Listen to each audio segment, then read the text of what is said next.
Well, speaking of these winter-like conditions, we are feeling once again a blizzard in the Northeast affecting flights across the nation.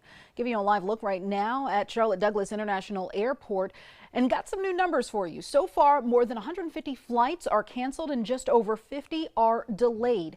That snowstorm causing more than 40 million people in the Northeast to be under blizzard warnings. Weather experts believe this could be the biggest winter storm in nearly a decade for the region, with 1 to 2 feet of snow possible. Governors in multiple states have declared a state of emergency, including New York, New Jersey, Rhode Island, and Connecticut.